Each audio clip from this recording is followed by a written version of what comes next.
केला बेचने वाली चुड़ैल। एक बार की बात है, जादूपुर नाम के गांव में करतब दिखाती एक औरत एक रेड्डी के लिए गांव में आती है।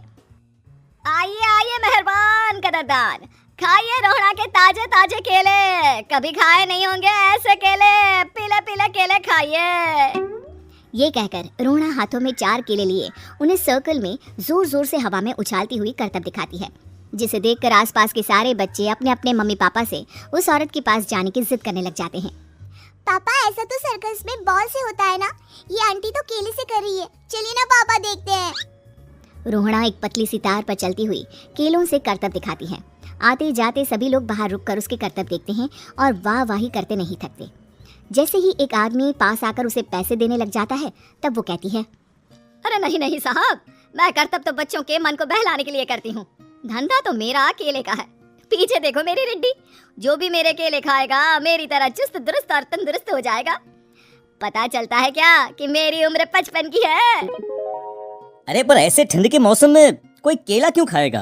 ये ऐसे वैसे केले नहीं है साहब, ये शरीर में गर्मी देते हैं, ठंड को दूर भगाए, जो भी रोहिणा के केले खाए।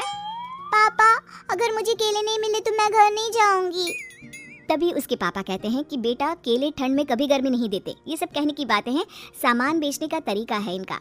पर पिंकी नहीं मानती। मैं केले खाऊंगी।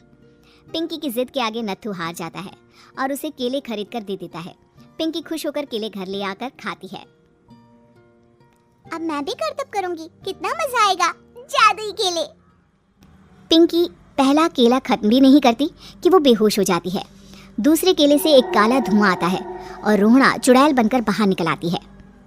मेरे भूतिया केले बच्चे न खाए, ऐसा हो ही नहीं सकता। जादूपुर वालों, कब तक बचोगे?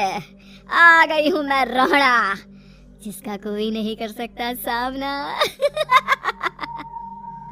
रोहड़ा पिंकी को गोद में उठाकर काले धुएं में कहीं गायब हो जाती है।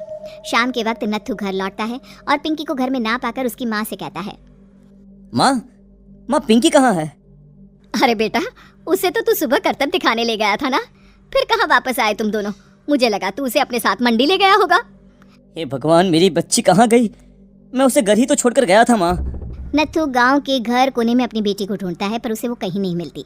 परेशान होकर आके रो रो कर नत्थू हिम्मत हार कर घर लौट आता है। अगली सुबह रोहड़ा फिर से करतब दिखाने आती है और इस बार पिंकी की तरह रोनी केले खरीद लेता है। 50 रुपए दिए थे पापा ने, सारे पैसों की मैंने केले खरीद लिए हैं।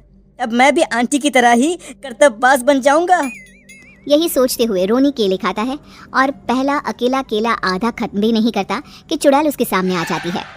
मेरे साथ चलने का समय आ गया है रोनी। ये तो बस शुरुआत है, अब इस गांव के सारे बच्चे धीरे धीरे मेरे कब्जे में होंगे, एक बच्चा भी नहीं बचेगा। ये कहकर रोना रोनी को गोद में लेकर काले धुएं में अदृश्य हो जाती है।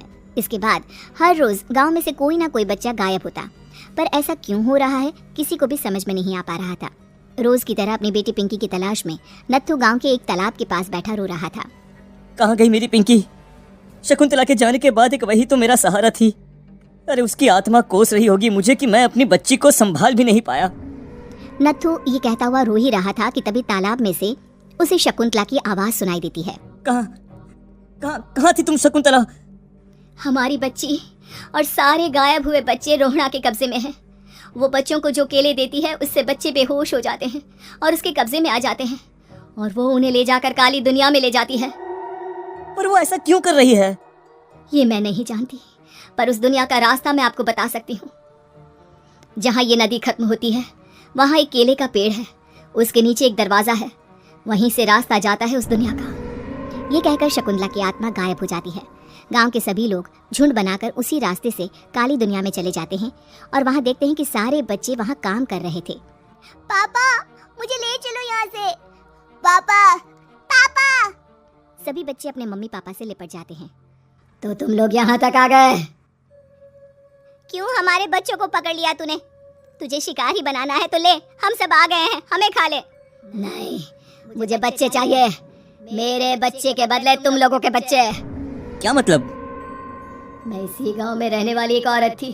केले की चोरी के इल्जाम में मेरे बेटे को गांव वालों ने इतना मारा कि वो मर गया। उसी दिन मैंने ठान लिया कि गांव वालों का भी वही हाल करूंगी। कुछ दिन बाद बेटे के चले जाने के दुख में मैं भी मर गई और मेरी भटकती आत्मा एक चुड़ैल बन गई।